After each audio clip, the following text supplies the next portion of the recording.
Hello, everybody, and welcome to another episode of Marketing Mondays. My name is Ira Bowman.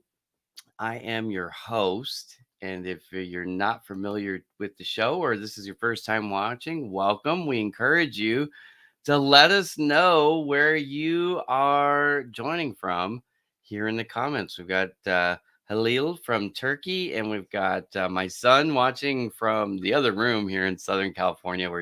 We're in the greater LA area. So if you're watching, let us know where you're watching from. We appreciate each and every one of you who make it a point to tune in each and every Monday. We start at 11 a.m. Pacific time. It's 2 p.m. Eastern, and you can time correct for wherever you are. We do have a global audience. We're super appreciative of that.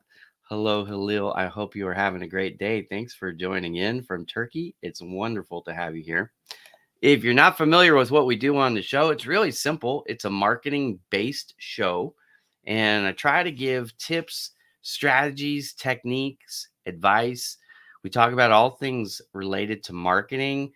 If you're not familiar with Bowman Digital Media, I run a marketing firm. We're a digital marketing agency, and we help our clients increase their visibility online.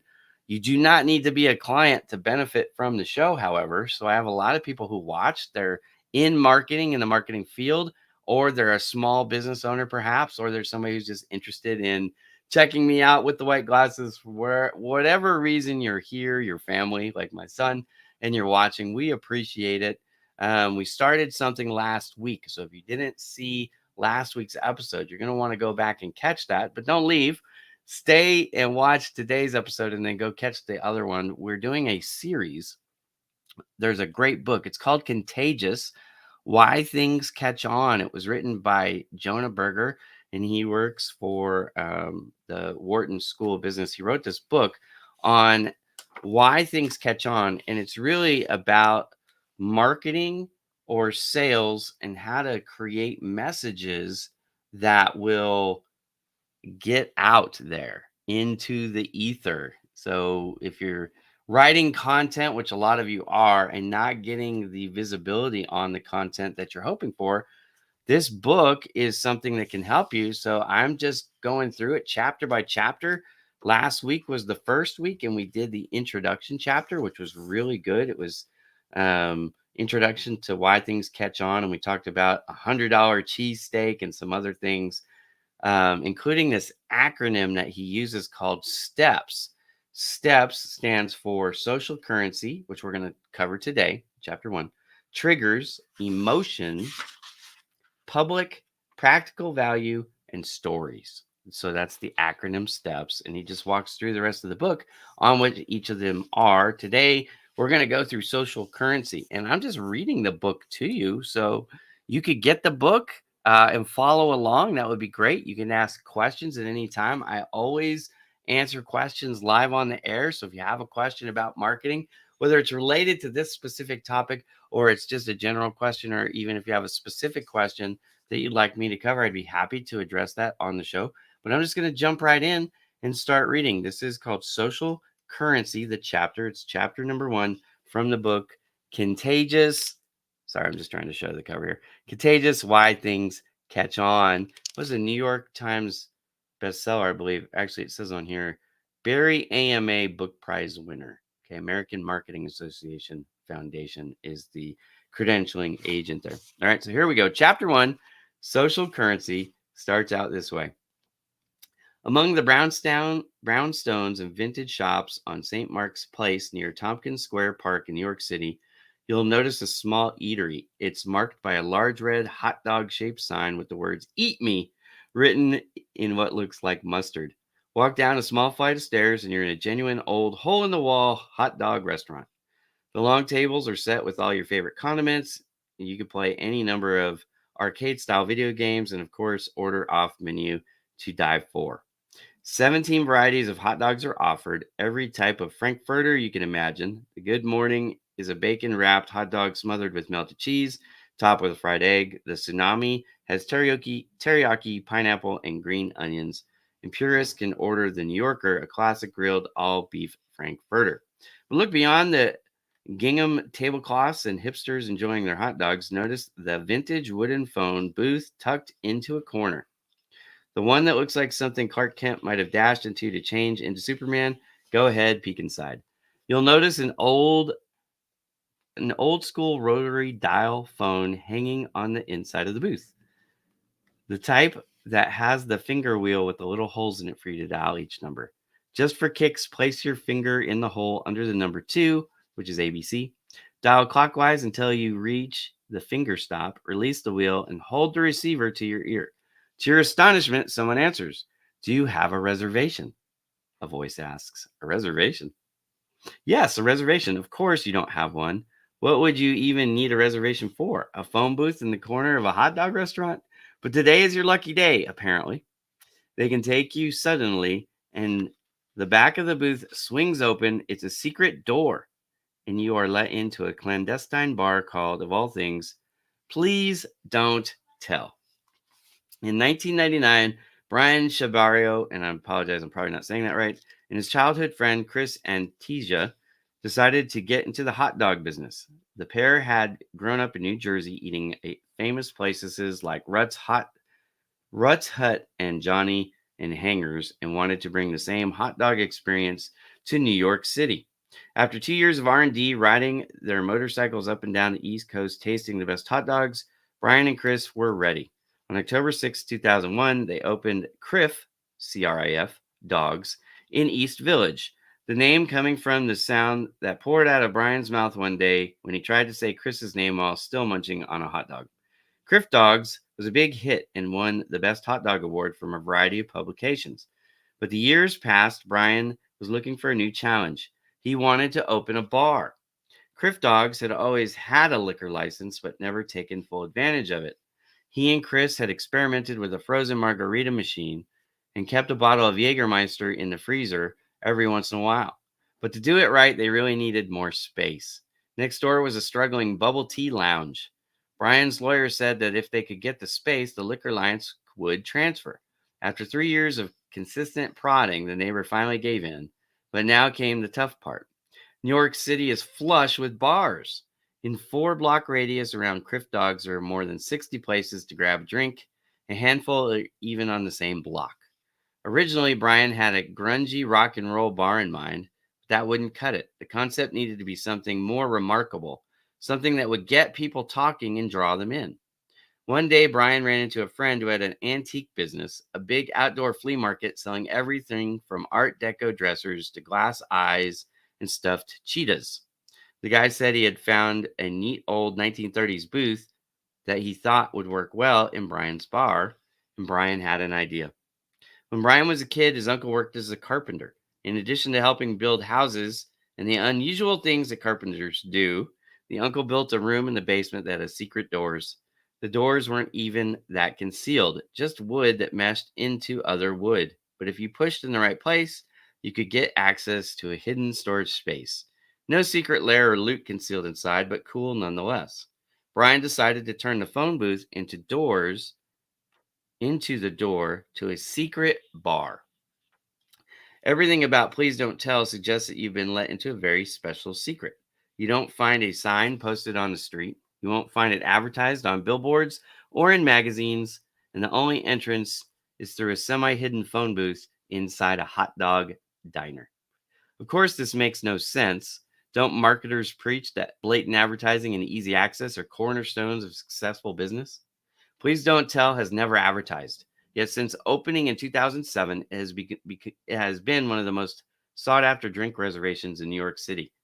It takes bookings only the day of, and the reservation line opens at 3 p.m. sharp.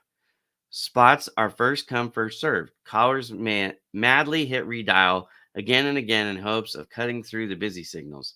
By 3:30, all the spots are booked. Please Don't Tell doesn't push market. It doesn't try to hustle you in the door or sell you with flashy website. Its classic Discovery brand, Jim Meehan, the wizard behind Please Don't Tell's cocktail menu, designed the customer experience with that goal in mind. The most powerful marketing is personal recommendation, he said. Nothing is more viral or infectious than one of your friends going to a place and giving his full recommendation. And what could be more remarkable than watching two people disappear into the back of a phone booth? In case it's not already clear, here's a little secret about secrets. They tend not to stay secret very long. Think about the last time someone shared a secret with you. Remember how earnestly she begged you not to tell a soul? And remember what you did next? Well, if you're like most people, you probably went and told someone else. Don't be embarrassed. Your secret is safe with me, he says in parentheses. As it turns out, if something is supposed to be a secret, people might well be more likely to talk about it. The reason? Social currency. People share things that make them look good to others. Minting a new type of currency is the next heading. Kids love art projects, whether drawing with crayons, gluing elbow macaroni to sheets of construction paper, or building elaborate sculptures out of recyclables. They revel in the joy of making things. But whatever the type of project, media, or venue, kids all seem to do the same thing once they're finished. They show someone else. Self sharing follows us through our lives. We tell friends about our new clothing purchases and show family members the op-ed piece we're sending to the local newspaper. This desire to share our thoughts, opinions, and experiences is one reason social media and online social networks have become so popular. People blog about their preferences, post Facebook status updates about what they ate for lunch, and tweet about hate why they hate the current government. As many observers have commented, today's social network addicted people can't seem to stop sharing what they think, like, and want with everyone all the time. Indeed, research finds that more than 40% of what people talk about is their personal experiences or personal relationships. Excuse me. Similarly, around half of the tweets are me focused, covering what people are doing now or something that has happened to them. Why people talk so much about their own attitudes and experience.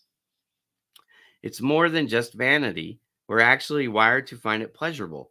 Hybrid neuroscientists Jason Mitchell and Deanna Tamir found that disclosing information about the self is instinctively rewarding. Excuse me. In one study, Mitchell and Tamir hooked subjects up to brain scanners and asked them to share either their own opinions and attitudes, I like snowboarding, or the opinions and attitudes of another person, he likes puppies. They found that sharing personal opinions activated the same brain circuits that respond to rewards like food and money.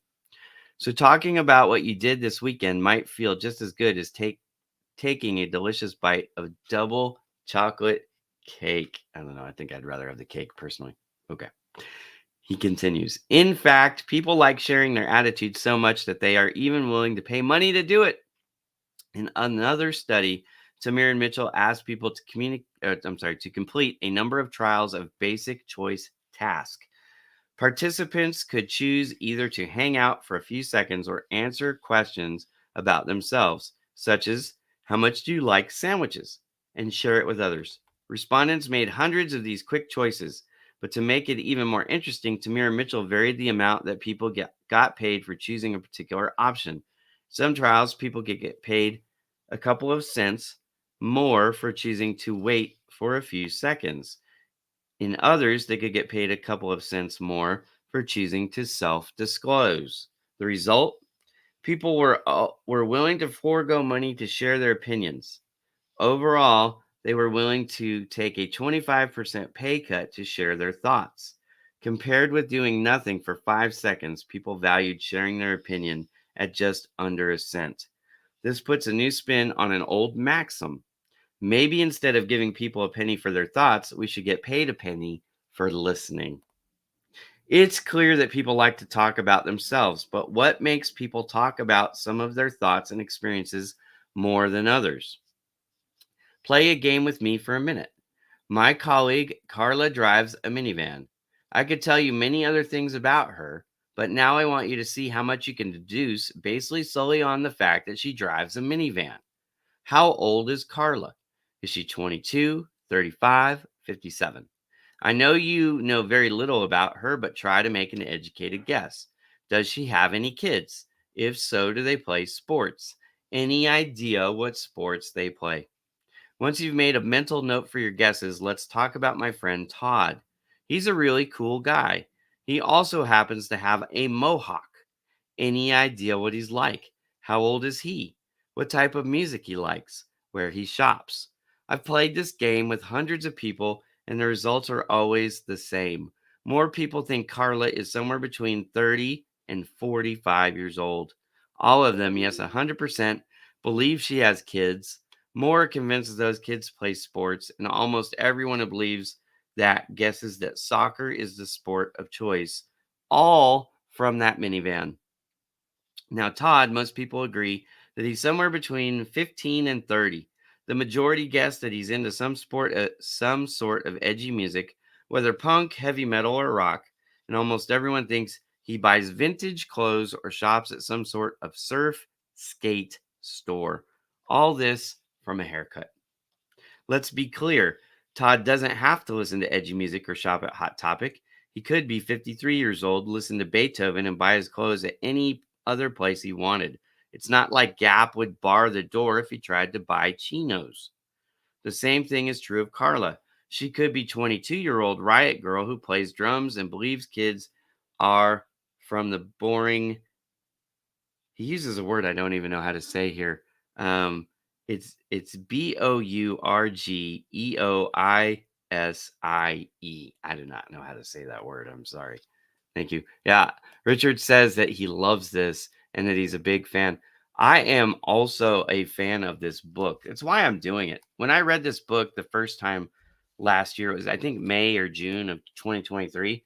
I thought, wow, this is brilliant. And I started to incorporate these strategies that he's talking about, especially this one, social currency, into my marketing strategies for all my clients. So not just for Bowman Digital Media or Ira Bowman, but for every client. And I saw tremendous results. I read it again at the end of 2023 because it was my second favorite book of the year. My favorite book of the year was Think and Grow Rich by Napoleon Hill. So this was my second favorite book that I read in 2023. So I decided to read them both again. I taught a course on Think and Grow Rich, but I decided to teach this one or review it at least on the show. So that's why we're doing it. Okay. So let's continue. It was that word I couldn't read, which was last. Yeah. Okay. But the point is that we didn't think those things about Carla and Todd. Rather, we all made similar inferences because choices signal identity. Carla drives a minivan, so he assumed she was a soccer mom. Todd has a mohawk, so he guessed he's a young punk type guy. We make educated guesses about other people based on the cars they drive, the clothes they wear, and the music they listen to. It's true. It is so true. What people talk about also affects what others think of them. Telling a funny joke at a party makes them think we're witty. Knowing all the info about last night's big game or celebrity dance off makes us seem cool or in the know. So, not surprisingly, people prefer sharing things that make them seem entertaining rather than boring, clever rather than dumb, and hip rather than dull. Consider the flip side. Think about the last time you considered sharing something but didn't. Chances are you didn't talk about it because it would have made you or someone else look bad. We talk about how we got a reservation at the hottest restaurant in town and skipped the story about how the hotel we chose faced a parking lot. That's so true. That actually just happened to me not too long ago. I didn't talk about the room because the room was okay, but the view was horrible. And I'm like, who cares? I didn't share that. Right. Yeah. We talk about, oh, okay. I'm sorry. I just read that sentence. We talk about how the camera we picked was a Consumer Reports Best Buy and skipped the story about how the laptop we bought ended up being cheaper at another store. True. Word of mouth, then, is a prime tool for making a good impression. As potent as that new car or Prada handbag, think of it as a kind of currency, social currency. Just as people use money to buy products or services, they use social currency to achieve desired positive impressions among their families, friends, and colleagues. So, to get people talking, companies and organizations need to mint social currency. Give people a way to make themselves look good while promoting their products and ideas along the way. There are three ways to do that.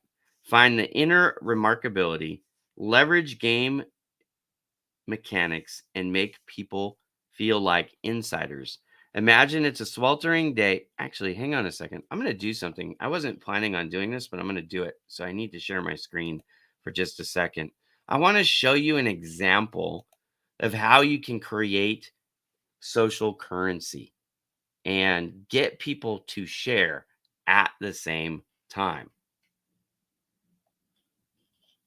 I don't know, I hit share. Here we go. My computer's running a little slow. I apologize if I slow down.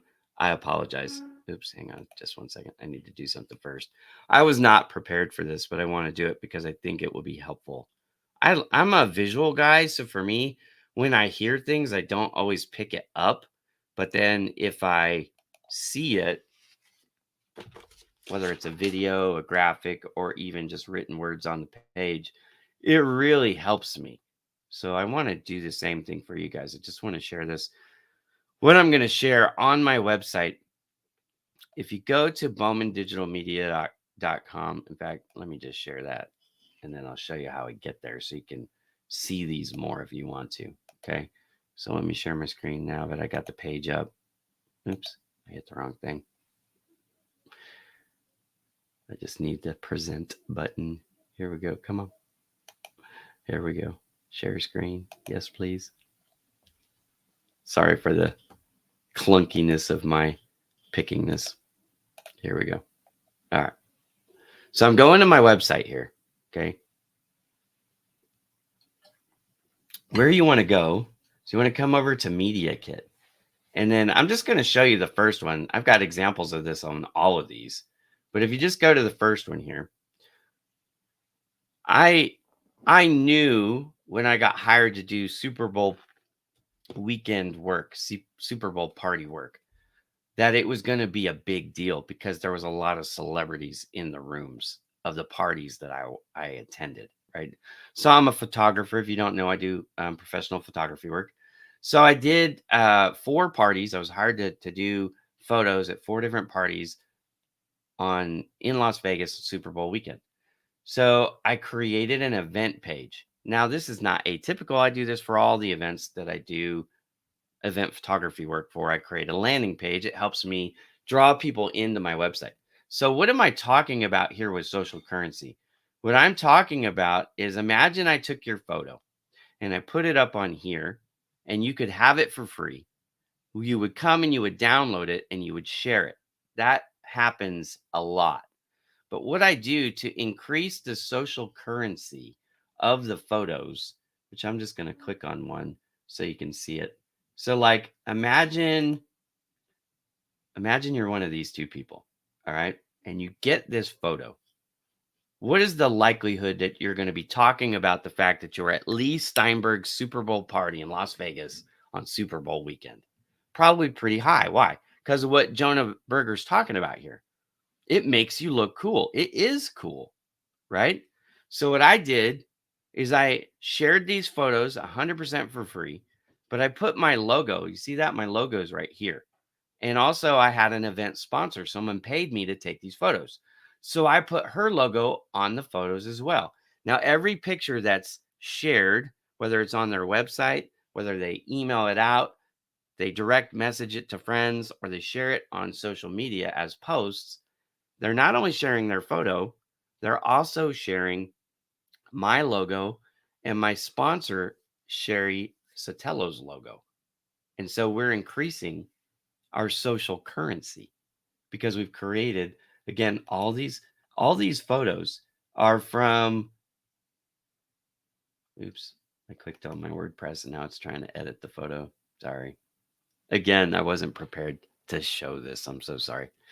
And my computer's slow. But anyways, I think you get the message. I'm going to stop the share just so we can get off the WordPress screen and get back to the book. But there's an example of something that you can do, right?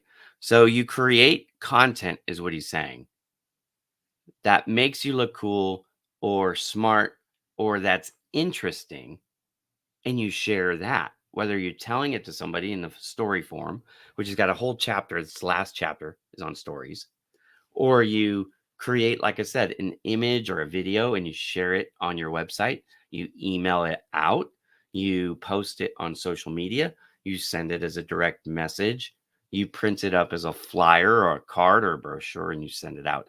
These are some of the ways that you can take what he's saying here and apply it. Okay. I'm going to keep going. I just got to find my spot.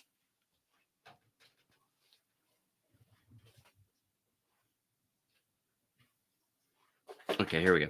So just as people use money to buy products or services, they use social currency to achieve desired positive impressions among their families, friends, and colleagues. And let me add the general population as well. Because when you take these things and share them out, you might be sharing them directly with your network, for example, but then other people can make comments and now you have exposure to their network or they share it and you have exposure to people that you wouldn't. It's like the second and third degrees here, right? It gets further and further out. The more that happens, the further your message travels. That's what we're all hoping to do with this thing called go viral, right? Okay. So word of mouth then is a prime tool for making good impression. Oh, I already read that. Sorry. Okay.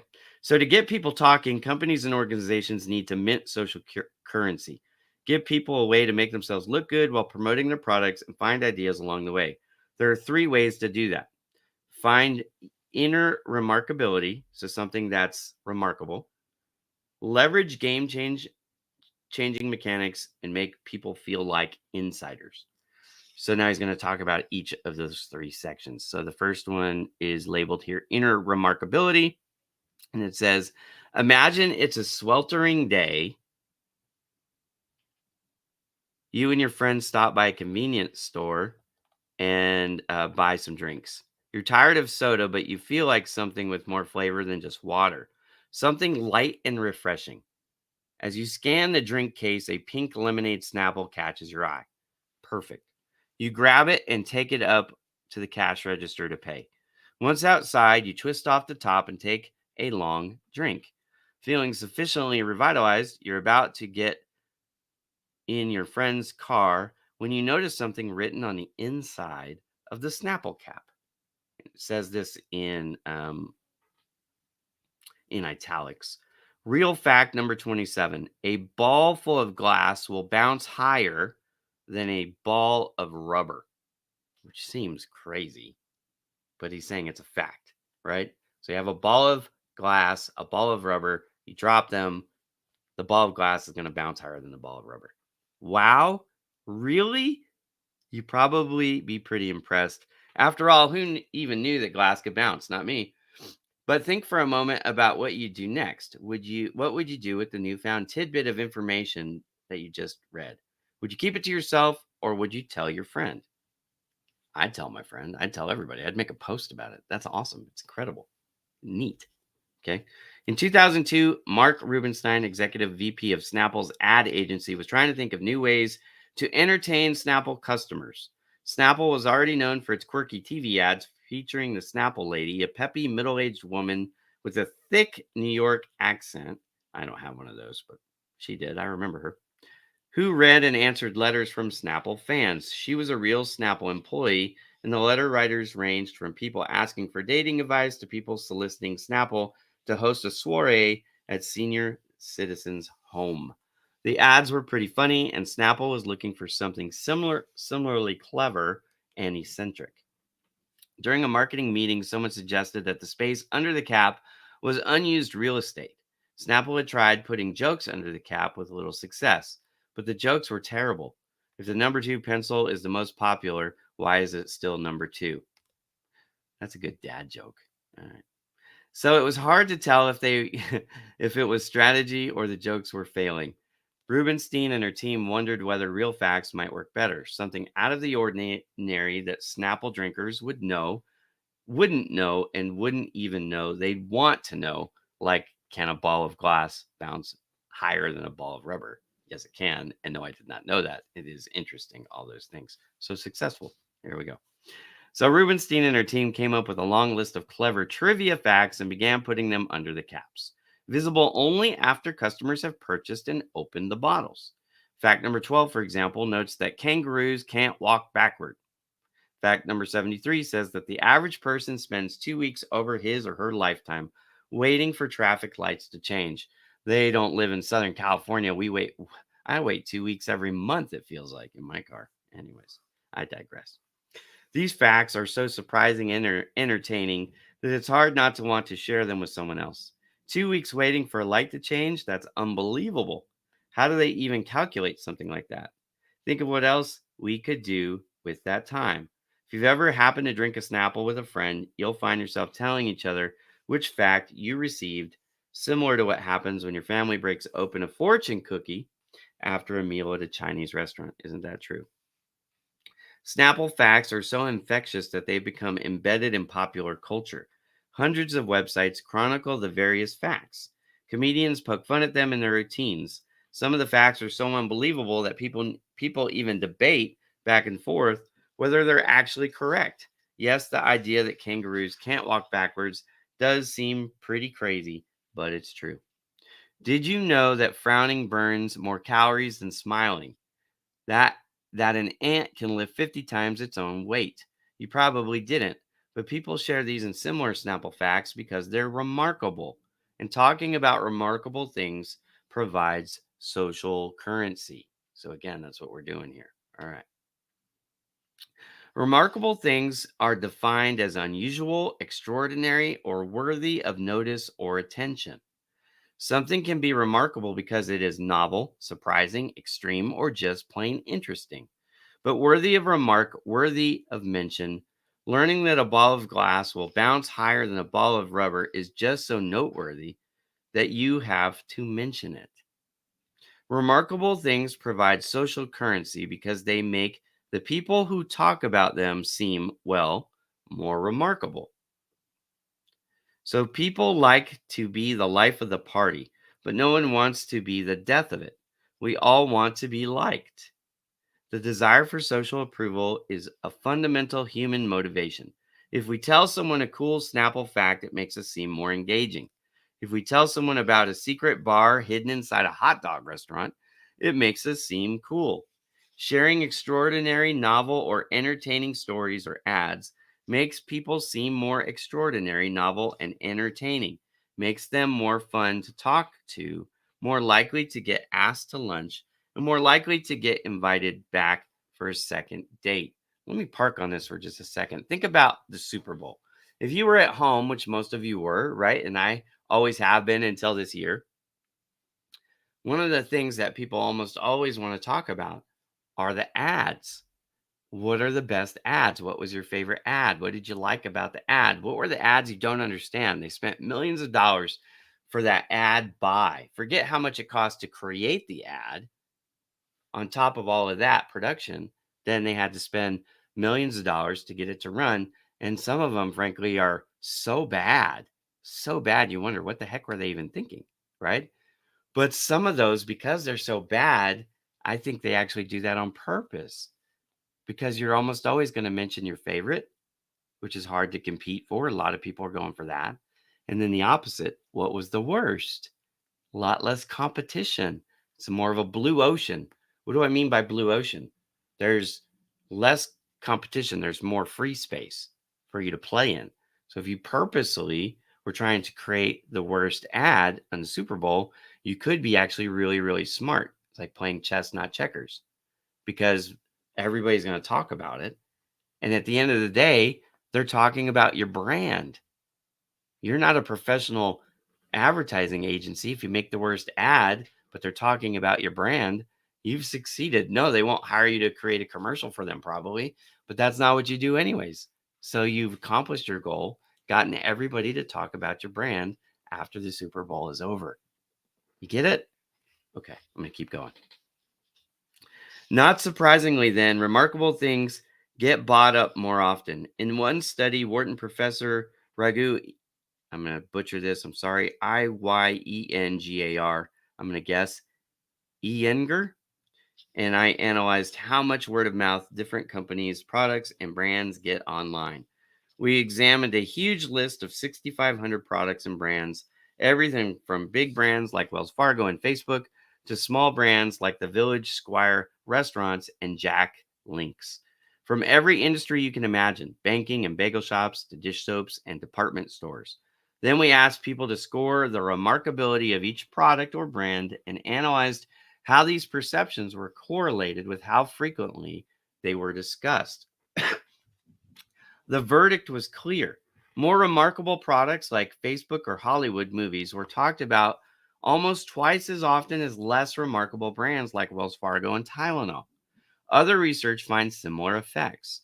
More interesting tweets are shared more, and more interesting and surprising articles are more likely to make the New York Times most emailed list. Again, let me park right there because I'm trying to help you here. Too many of you, including some of my clients, are having trouble with this. If I could only have read you one sentence, or I'm sorry, one paragraph from the book, from the chapter today, it would be this one. Because this is something too many people are getting wrong. And so let me help you. When you're creating your content, your posts, your emails, what's going on your website, whether that's a blog or product descriptions or about your company, whatever. If you're not considering, is it interesting? Is it remarkable? Then you're making a huge mistake. Because if you're just giving people facts and data and it's not really interesting, the odds that they're going to talk about it, the odds that they're going to share it are very small.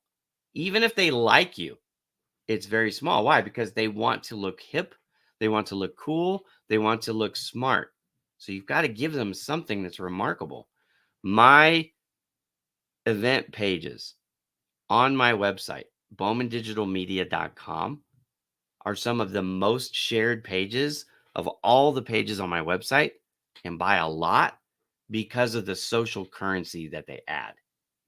So if you can create content that's interesting, like Snapple Facts, and get your brand in there, he'll talk about it at the end like a Trojan horse.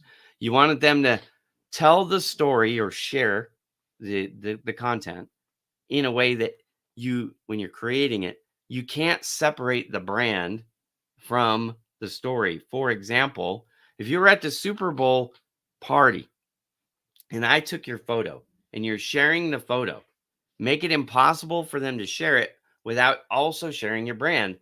That's why my logo is on the photo. If they share the photo, the logo is also shared. And they're likely, if they're doing things in the correct way, they'll also mention photo by and then give me credit, Ira Bowman. And the smart ones tag me because I have a lot of followers online, and then they get more visibility. So then it becomes a win-win for everybody, which is amazing. All right. But anyways, I just wanted to park there and let you consider that. If you're not sharing content in a way that is interesting, remarkable, then it's likely not going to perform very well. No matter how you're doing this, you're telling the story, you're talking about it, you've written somebody about it, whether it's a direct email, again, a text message, a tweet, a Facebook post, a LinkedIn post, a blog on your website, a new page on your website. If it's not remarkable, you're probably going to have trouble remembering it. That's why the $100 cheesesteak was so popular. It wasn't because people wanted to spend $100 on a cheesesteak. It's because people couldn't believe that a cheesesteak would cost $100 when you can go anywhere in Philadelphia and buy one for less than $10, right? That's what made it stand out. But that's why people talked about it. And that's why they become so popular and in demand. All right.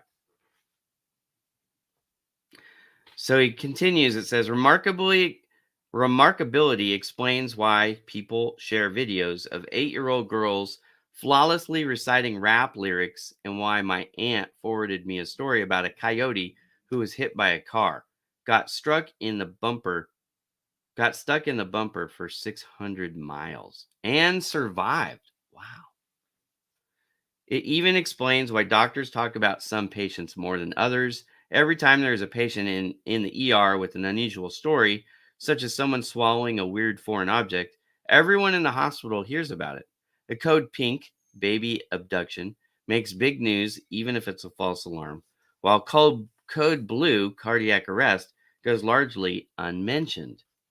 Remarkability also shapes how stories evolve over time. A group of psychologists from the University of Illinois recruited pairs of students for what seemed like the study of group planning and performance. Students were told they would get to cook a small meal together and were escorted to a real working kitchen. In front of them were all the ingredients necessary to cook a meal: piles of leafy green vegetables, fresh chicken, and succulent pink shrimp, all ready to be chopped up and thrown into a pan. But then things got interesting. Hidden among the vegetables and chicken, the researchers had planted a small but decidedly creepy family of cockroaches. Ew. This, and that's in the book, by the way. Ew, I didn't add that. The students shrieked and recoiled from the food. After the bedlam subsided, the experiment the experimenter said that someone must be playing a joke on them and quickly canceled the study. But rather than send people home early, he suggested that they go participate in another study that was conveniently taking place next door. They all walked over, but along the way they were quizzed about what had happened during the aborted experiment. Half were asked by the experimenter, while the other half were asked by what seemed like another student who was actually covertly helping the experimenter. Depending on whom participants happened to tell the story to, it came out differently.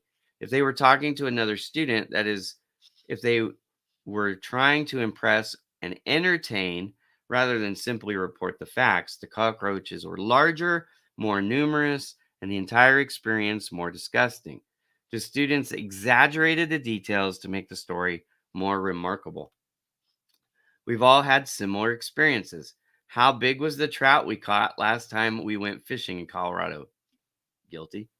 How many times did the baby wake up crying during the night? Oh, every hour on the hour. It might have been once or twice, right? Often we're not trying to exaggerate. We just can't recall all the details of the story. Our memories aren't perfect records of what happened. Boy, that's for sure. They're more like dinosaur skeletons patched together by archaeologists. We have the main chunks, but some of the pieces are missing, so we fill them in as best we can. We make an educated guess. But in the process, stories often become more extreme or entertaining, particularly when people tell them in front of a group. We don't just guess randomly, we fill in the numbers or information to make us look good rather than inept. The fish doubles in size. The baby didn't wake up just twice during the night.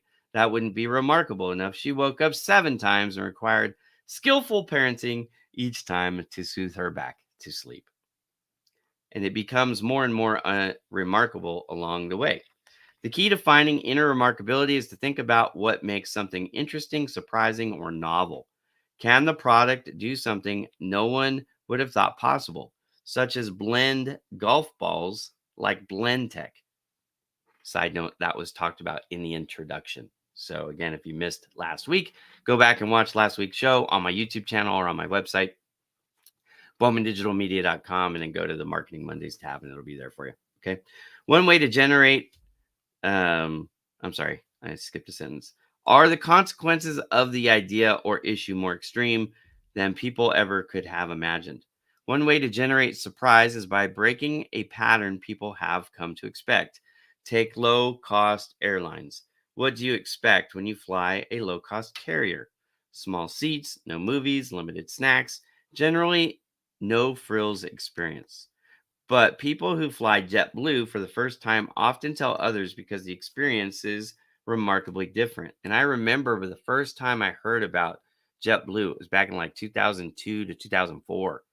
My wife's friend had flown this company called JetBlue and was talking about it. And I thought, oh, she's bragging because she spent all this money on this fancy flight. And that wasn't what she was doing at all. She was bragging about how awesome the experience was and how little she paid, which is really cool. Okay. So that's just a side note I just infused. All right. But people who fly JetBlue for the first time often tell others because the experience is remarkably different. You get a large, comfortable seat, a variety of snack choices, from Terra Blue chips to animal crackers, free direct TV programming from your own seatback television. Similarly, by using Kobe beef and lobster and charging more than $100, Barclay Prime got buzzed by breaking the pattern of what people expected from a cheesesteak. Right. Mysteries and controversy are also often remarkable. The Blair Witch Project is one of the most famous examples of this approach. Released in 1999, the film tells the story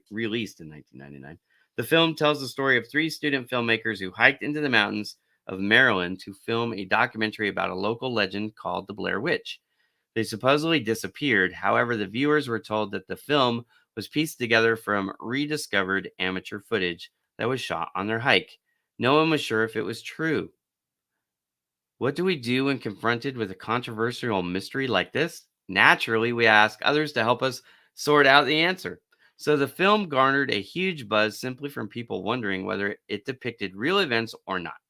It undermined a fundamental belief that witches don't exist. So people wanted the answer, and the fact that there was a disagreement led to even more discussion.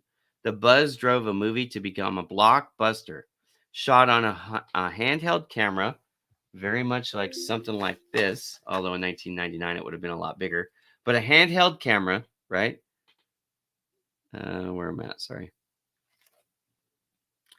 And a budget of $35,000. The movie grossed more than $248 million worldwide.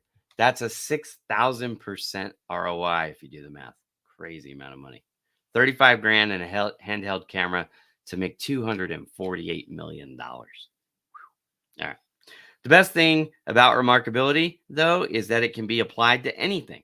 You might think that a product or service or idea would have to be inherently remarkable. That remarkability isn't something you can impose from the outside. New high-end tech gadgets or Hollywood movies are naturally more remarkable than, say, customer service guidelines or toasters. What would be more what could be remarkable about a toaster? But it's possible to find the inner remarkability in any product or idea by thinking about what makes the thing stand out. Remember, Blend Tech, the blender company we talked about in the introduction, by finding the product's inner remarkability, the company was able to get millions of people to talk about the boring old blender. And they were able to do it with no advertising and a $50 marketing budget. Toilet paper hardly seems remarkable. But a few years ago, I made a toilet paper one of the most talked about conversation topics at a party. How? I put a roll of black toilet paper in the bathroom. Black toilet paper? No one had ever seen black toilet paper. I've never seen it before. And the remarkability provoked discussion. Emphasize what's remarkable about a product or idea, and people will talk. Leverage the game mechanics. So now we're in section 2. Okay. I was short by 222 miles. A few years ago, I was booking a round trip flight from the East Coast to California. It was late December, and the end of the year is always slow. So it seemed like the perfect time to visit friends. I went online, scanned a bunch of options, and found a direct flight that was cheaper than the connecting ones. Lucky me. I went to go find my credit card. But as I entered my frequent flyer number, information about my status tier appeared on the screen. I fly a decent amount, and the previous year I'd flown enough on United Airlines to achieve premier status. Calling the perks I was receiving premier seemed like a marketing person's idea of a sick joke, but it was slightly better treatment than you usually get in economy class. I can relate to that on American Airlines. I could check bags for free, have access to seats with slightly more legroom, and theoretically get free upgrades to business class, though that never actually seemed to happen. Never happened for me. Nothing to write home about, but at least I didn't have to pay to check a bag. Exactly. This year had been even busier. I tend to stick with one airline if I can, and in this case, it seemed that it just might pay off. I had almost achieved the next status level, Premier Executive. And they've got like 100 different levels, by the way. Anyways, but the key word here is to almost. I was 222 miles short. Even with direct flights to California and back, I wouldn't have enough miles to make it to Premier Executive. The perks for being a Premier Executive were only slightly better than those for Premier. I'd get to check in a third bag for free, which I don't get, just my first bag. Have access to special airline lounges if I flew internationally, and board the plane seconds earlier than I would have before. Nothing too exciting, but I was so close, and I had only a few days left to fly the required extra miles. The trip to San Francisco was my last chance. So I did what people do who are so focused on achieving something that they lose sight of their common sense. I paid more money to book a connecting flight. He had a direct flight. It was cheaper, but he was 222 miles short. So he paid extra to get the extra mileage. He paid extra to connect. So, in other words, it was going to take longer and he was going to have to wait longer. Crazy, but that's what he did. All right. This trip to San Francisco is my last chance. So I did what people are so focused on achieving something that they lose their common sense, paid more money to book a connecting flight. Rather than take a direct flight home, I flew a circuitous route, stopping in Boston for 2 hours just to make sure I had enough miles to make it over the threshold.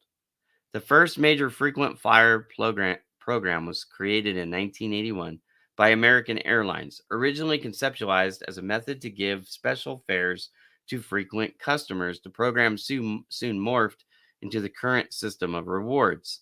Today, more than 180 million people accumulate frequent flyer miles when they travel. I'm one of those. These programs have motivated millions of people to pledge their loyalty to a single airline and to stop over in random cities or fly at inopportune times just to ensure that they accrue miles on their desired carrier. We all know that miles can be redeemed for free travel, hotel stays, and other perks. Still, most people never cash in the miles they accumulate. Guilty? In fact, less than 10% of miles are redeemed every year. Experts, experts estimate that as many as 10 trillion frequent flyer miles are sitting in accounts unused, even to travel to the moon, enough to travel to the moon and back 19.4 million times. Wow, that's a lot of miles.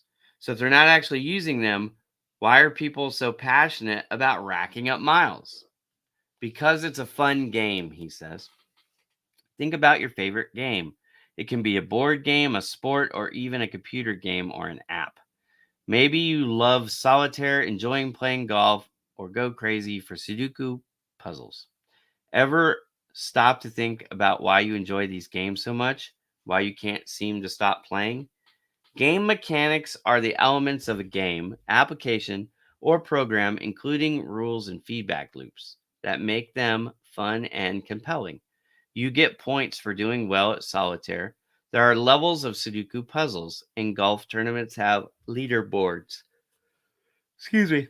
These elements tell players where they stand in the game and how well ever they are doing. Good game mechanics keep people engaged, motivate, and always wanting more.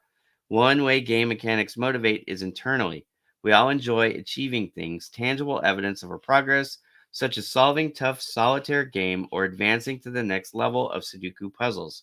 Makes us feel good. So discreet marketers motivate us to work harder, especially when we get close to achieving them.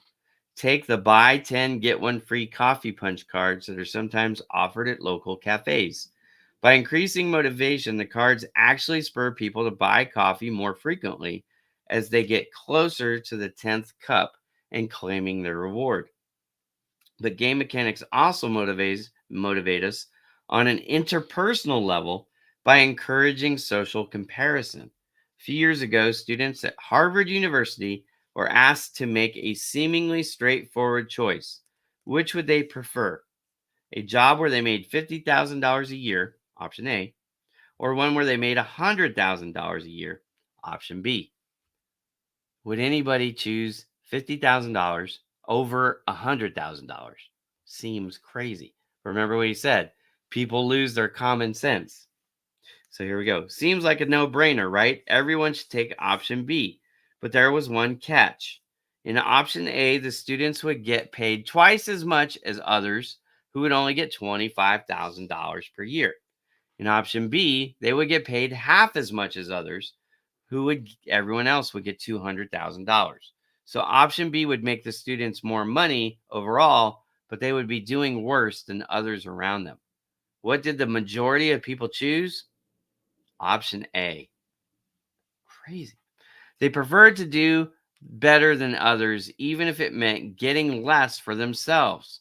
They chose the option that was worse in absolute terms, but better in relative terms. So here's a good thing to keep in mind. How we relate to the herd around us is important to the majority of us, even if it's not as important to you specifically. All right. So people don't just care about how they are doing, they care about how the performance in relation to others. Getting to board a plane a few minutes early is a nice perk of achieving premier status. But part of what makes this a nice perk is that you get to board before everyone else. Because levels work on two, well, levels. They tell us that we are at any time where we are at any time in absolute terms. But they also make clear where we stand relative to everyone else. Just like many other animals, people care about hierarchy. Apes engage in a status displays, and dogs try to figure out who is the alpha. Humans are no different. We like feeling that we're high status top dogs or leader of the pack. But status is inherently relational. Being leader of the pack requires a pack doing better than others. Game mechanics help generate social currency because doing well makes us look good. People love boasting about the things they've accomplished, their golf handicaps, how many people follow them on Twitter, their kids' SAT scores. A friend of mine is a Delta Airlines Platinum Medallion member. Boy, that's a mouthful. Delta Airlines Platinum Medallion member. Every time he flies, he finds a way to brag about it on Facebook. Talking about how a guy he saw in the Delta Sky Lounge is hitting on a waitress, or mentioning the free upgrade he got to first class. After all, what good is status if no one else knows you have it? But every time he proudly shares his status, he is also spreading the word about Delta. That's my point. Make it so they have to mention your brand to tell the story. And this is how game mechanic boosts word of mouth. People are talking because they want to show off their achievements, but along the way they talk about the brands, Delta or Twitter or domains, golf or the SAT, where they achieved. So if you're the best, like every time I mention I'm a TEDx speaker, I'm not only talking about me and elevating my status that, hey, I'm a TEDx speaker, I'm also talking about TEDx, the organization, and spreading the validity of, or I'm giving credence to them because they're the ones who allowed me to speak on their stage, right? So that's kind of the idea here. All right. So he's got a new heading. It's called Building a Good Game. So, how do we apply this? He's going to talk about it now. Leveraging game mechanics requires quantifying performance. Some domains like golf handicaps or SAT scores have built in metrics. People can easily see how they are doing and compare themselves with others without needing any help. But if the product or idea doesn't automatically do that, it needs to be gamified. Metrics need to be created or recorded that let people see where they stand. For example, icons for how much they have contributed to a community message board or different colored tickets for season ticket holders. And I've used this idea. I ran an event called Gain Ontario with my buddy Joe. And what did we do? We created colored name badges. Each category had a different color, and everybody knew what the colors meant when they checked in. So then walking around, you could easily identify who was a part of what group. All right. Airlines have done this nicely. Frequent flyer programs didn't always exist. True, people have flown commercially for more than half a century, but flying was gamified relatively recently, with airlines recording miles flown and awarding status levels. And because this provides social currency, people love to talk about it. Leveraging game mechanics also involves helping people publicize their achievements.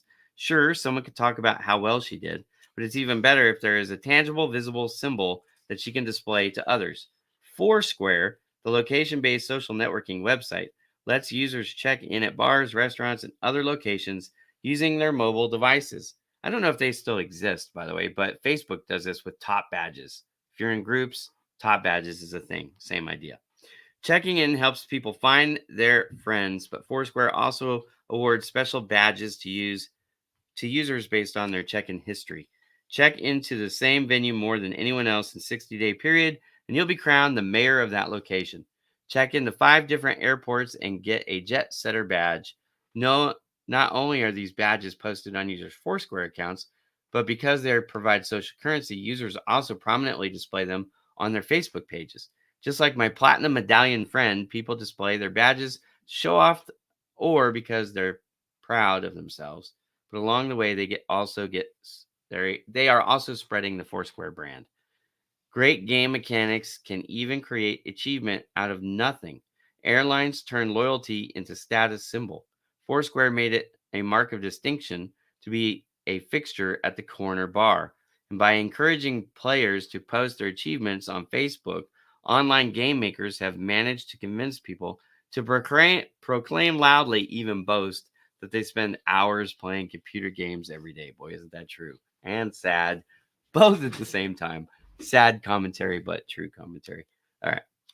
Effective status systems are easy to understand, even by people who aren't familiar with the domain.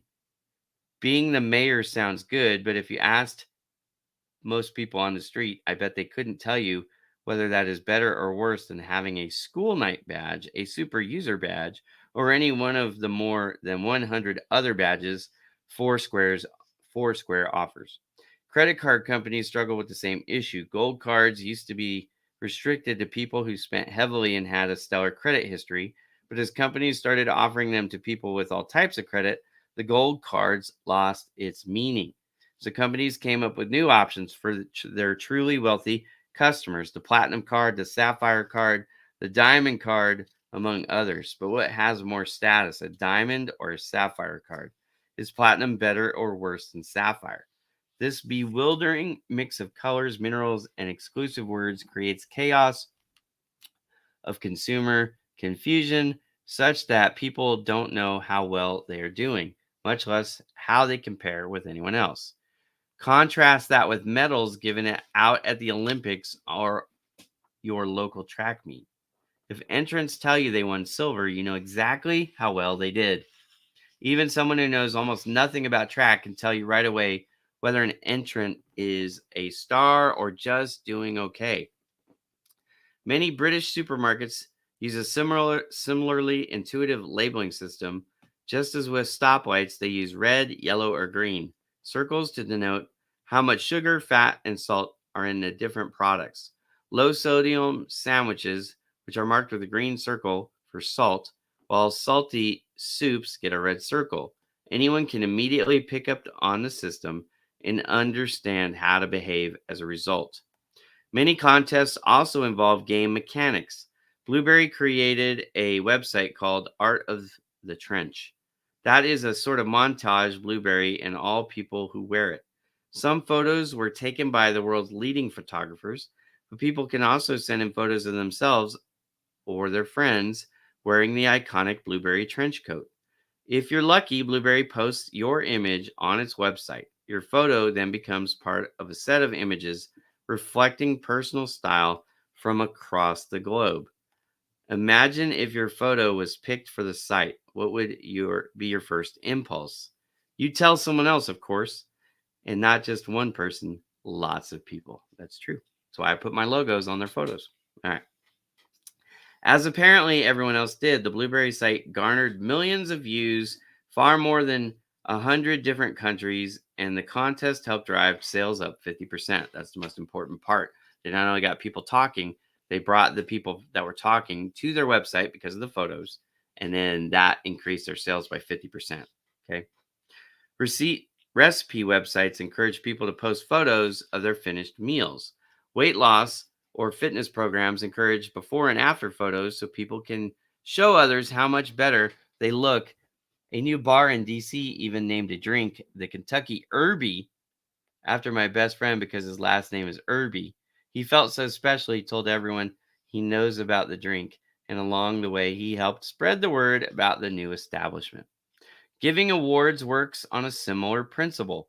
Recipients of awards love boasting about them.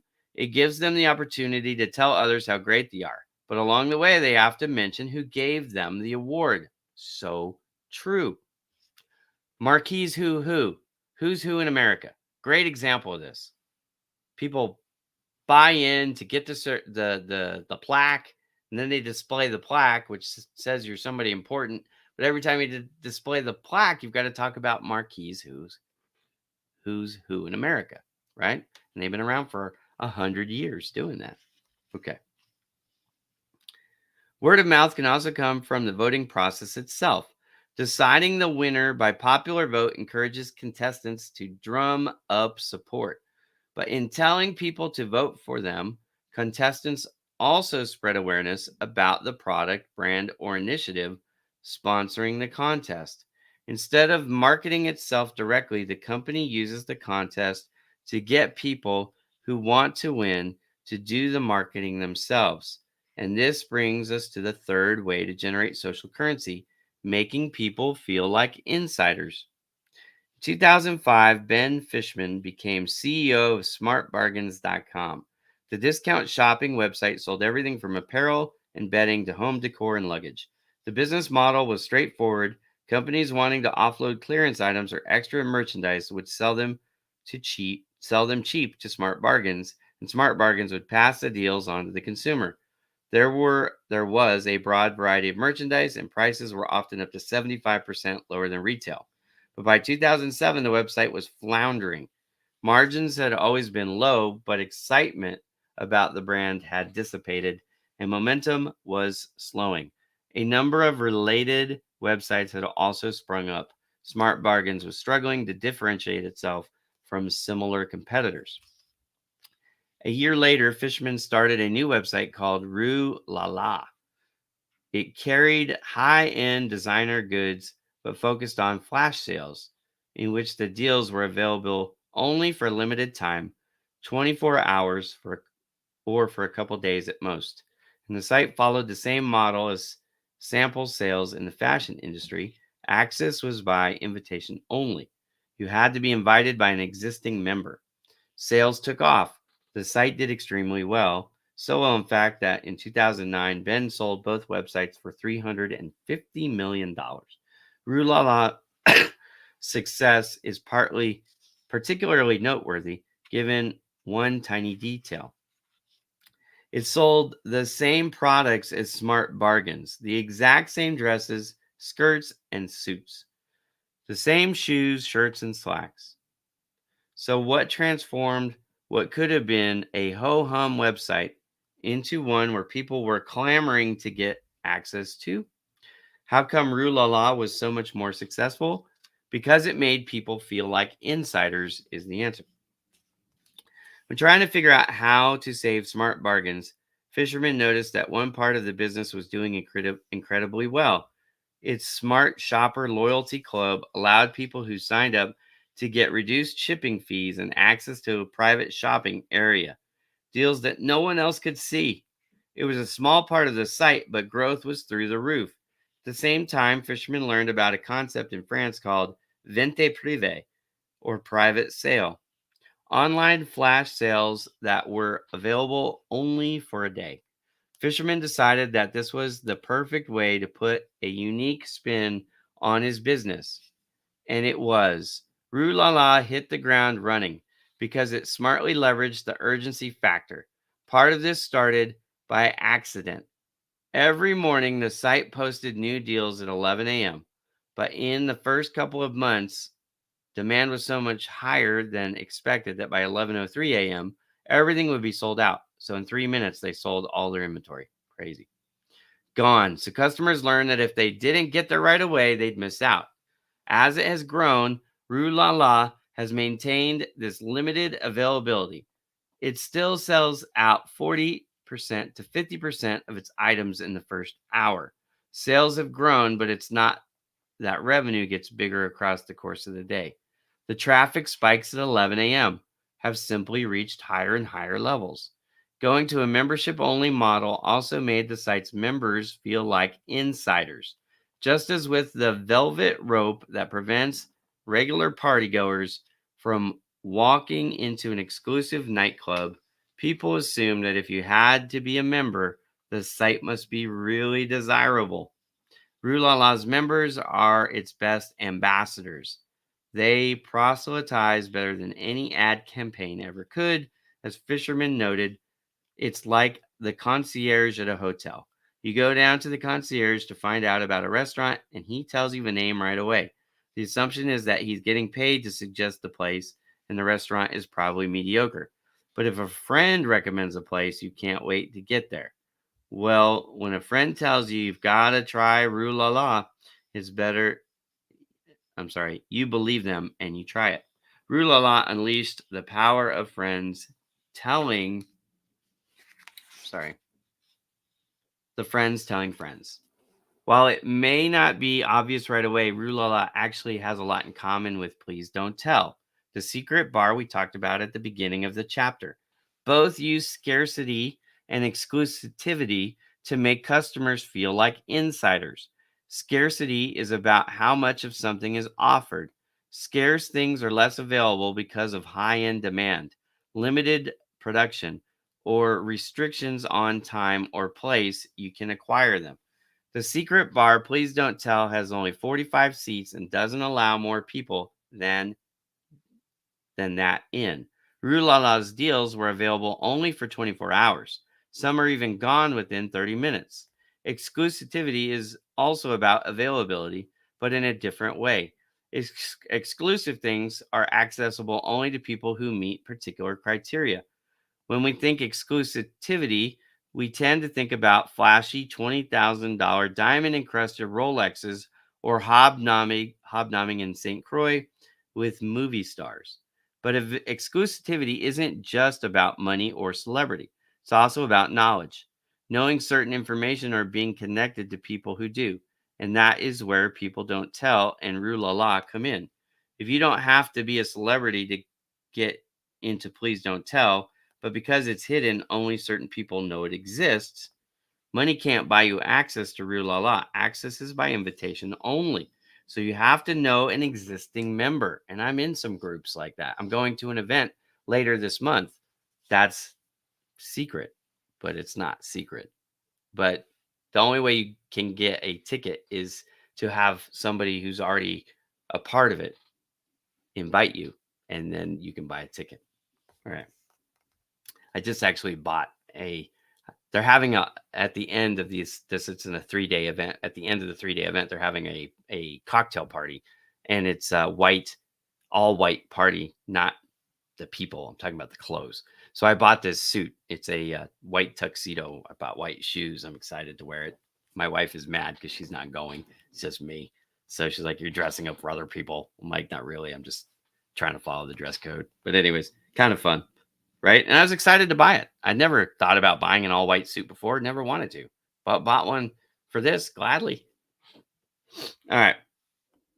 So if something is difficult to obtain, people assume that it must be worth the effort. If something is unavailable or sold out, people often infer that lots of other people must like it, so it must be pretty good, something we'll talk about more in the public chapter.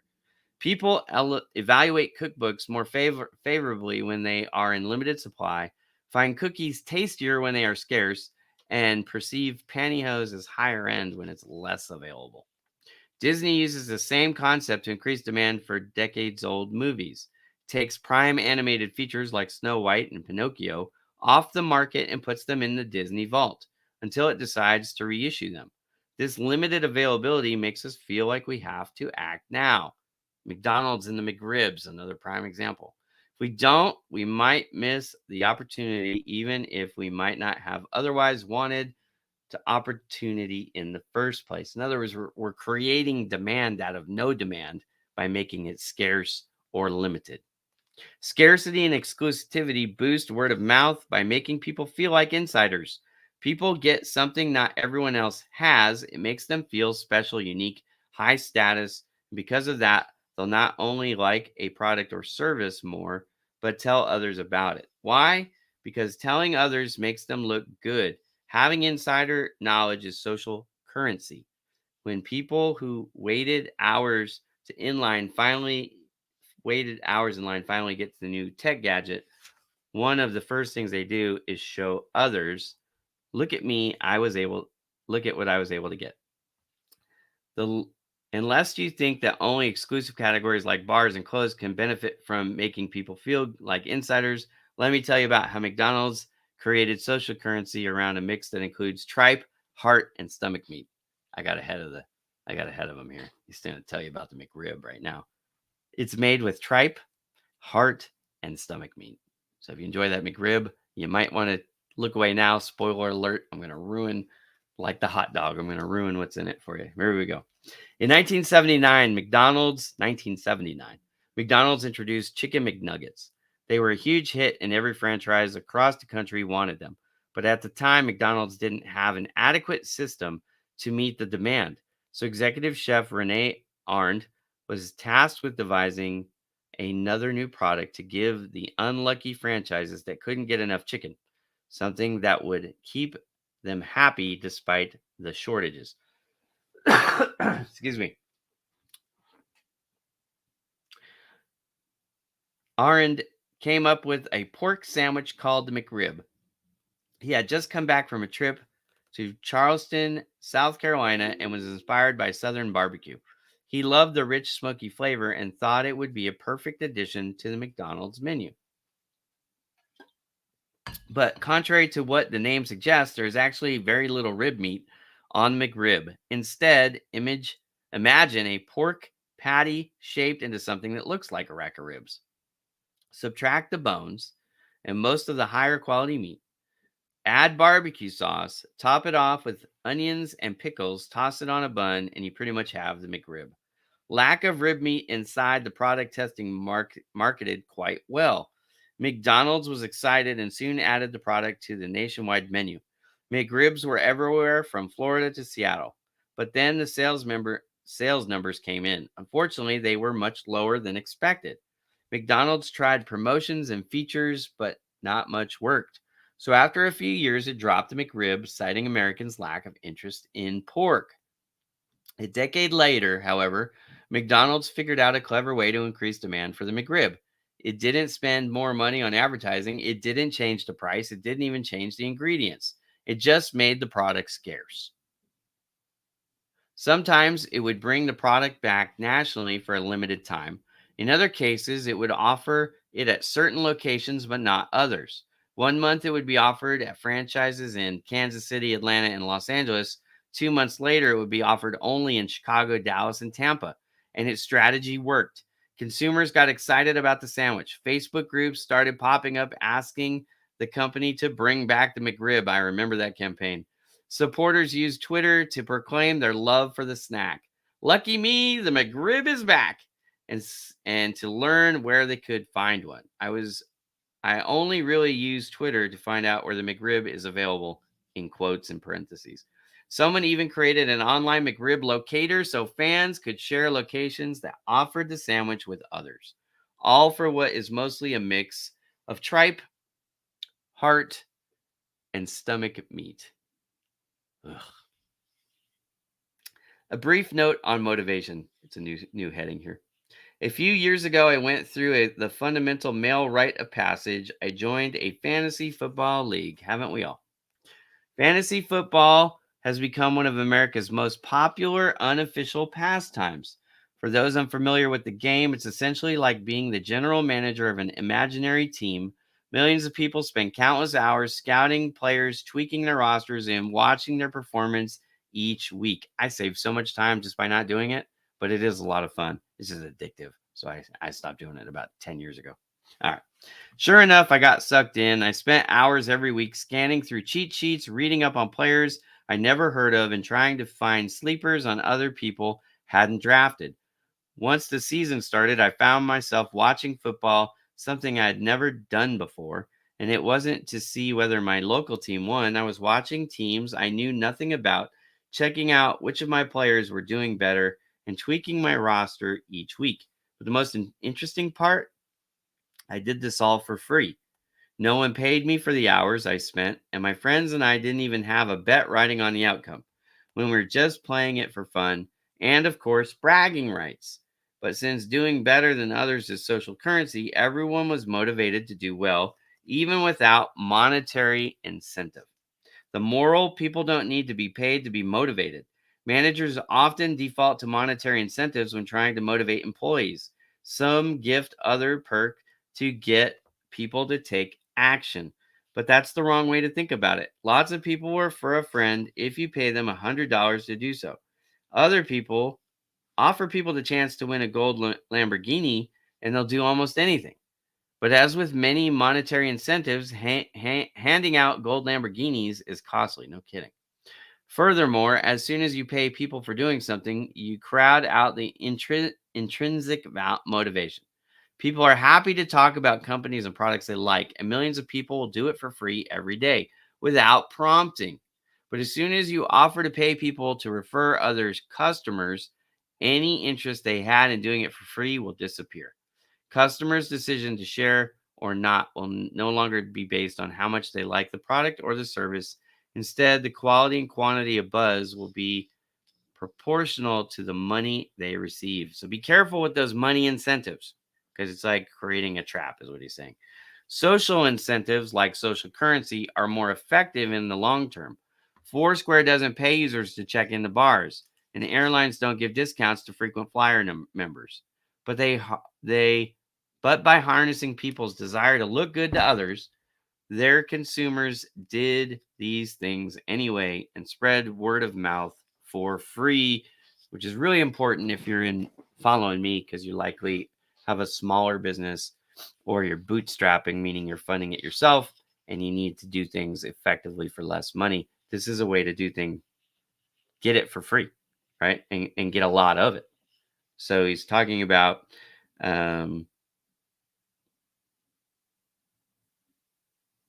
social currency and social incentives. Okay. How do we get people talking and make our products and ideas catch on? One way is to mint social currency. People like to make a good impression. So make our products we need to make our products a way to achieve that. Like blend text will it blend, we need to find the inner remarkability. Like Foursquare Airlines with frequent flyer tiers, we need to leverage game mechanics. Like Rue La La, we need to use scarcity and exclusivity to make people feel as if they're insiders. The drive to talk about ourselves brings us back to full circle to please don't tell. The proprietors are smart. They understand the secrets boost social currency, but they don't stop there. After you've paid for your drinks, your server hands you a small business card, all black, almost like the calling card of a psychic or a wizard. In red script, the card simply says, "Please don't tell," and includes a phone number. So while everything else suggests the proprietors want you to keep the venue under wraps, at the end of the experience, they make sure you have the phone number just in case you want to share the secret. All right. I know that was a long chapter, but man, it's just chock full of good stuff. We could dissect this for weeks. And maybe after I'm done with the book, we'll come back and do some practical applications and lessons learned. I probably will do that because I am fascinated by things. But I just want you to remember the main takeaway is you need to get people talking about whatever it is that you do. So you have to create content that is interesting or remarkable, is how he says it, that makes them look good, that makes them feel like an insider, that makes them feel like they're part of the club. If you can do that, you don't have to pay for ads. You don't have to pay people a finder's fee or an affiliate fee. You can get people to naturally share about you. Now, I love to use imagery with this, just in full disclosure, partly because I'm in the image-based business, right? But images are easy to share. So embed your logo on things that people want to share. Now, as a photographer, this is super simple for me because I take photos of people and they want to share their photos, especially when they're at an exclusive event. You're at a red carpet event. I just did 2 back-to-back red carpet photography events in Ontario, California. I put a post out about that, and I think people thought I was in Ontario, Canada, because the CA is California, but it also can be read Ontario, Canada. So no, I was not in Canada, y'all. I was in California, just here 30 minutes from my house in Southern California. And I promise you, I'm actually. Oh, I closed it. I was going to say I would share some of the photos that I've edited in Lightroom, but I've got the program closed, so I won't. But anyways, I promise you, I'm going to put my logo. I'm going to put Sherry's logo on every one of those photos, and I'm going to put it out on a website and a gallery. Now, people could share the gallery, but they usually don't do that. What they do is they download their photo and then they share that photo. So if I don't put my logo on there and they don't share the gallery, then nobody would know I took the photo. It doesn't help me promote my brand. But because I put the logo on the photos, there it goes. So you want a brilliant idea? If you have a physical location, get yourself a prop. You can get a excuse me. You can get yourself a backdrop printed like this for a couple $100, or you could do like a Polaroid cutout where they step inside the Polaroid. But anyways, either way, you do it as like a selfie stand. Okay. So it's just like a photo booth that's just always there. It's in your front lobby, and have on the Polaroid frame your company name, your logo, your website, a QR code that takes them to your website, right? And then your hashtags that you want to use. Put all that on that bottom portion of the Polaroid. They get behind the prop, right? That's got a cutout where the picture is supposed to be. Somebody takes the picture, and then what are they going to do? They're going to share that thing. It's different. Not a lot of people are doing that, but it's a free way. Now, that only works if you have brick and mortar. But if you're ever out at an event, you could do the same thing. Get this Polaroid cutout thing, set it up in front of your table, and then everybody at that event, I promise you, is going to come take a selfie in that Polaroid photo because it's nostalgic, it's different, right? And you're going to get social currency out of it, and it's not going to cost you anything. You don't even have to have a fishbowl to track people, because I'll tell you the other thing that they're most likely to do. When they share it, they're going to tag your company in the post. Almost always this happens. You don't have to tell them, ask them. They just do it, and they do it free.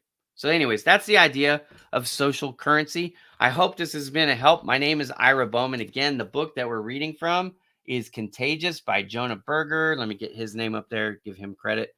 He wrote it. This book was my second favorite book of the year. The only book I liked more was Think and Grow Rich by Napoleon Hill. I was thinking Noah Hill, but I knew that wasn't right. Anyways, Napoleon Hill. So if you like this, come back next week. We're going to do chapter 2. Remember, he has the acronym STEPS is the acronym. So social currency is that for the S. Next week, we're going to be talking about triggers. So in other words, you want to be top of mind. How can you be top of mind? Well, there are things called triggers that help us recall. So we're going to talk about that in a lot of detail next week. I will be here Monday, 11 a.m. Pacific time. We're live on YouTube, Facebook, and LinkedIn. You can always find these on after the fact. You can find them on my YouTube channel, or you can go to my website, bowmandigitalmedia.com. But I really appreciate you all, and I hope you have a great week. Thanks for watching, everybody. We'll see you next time.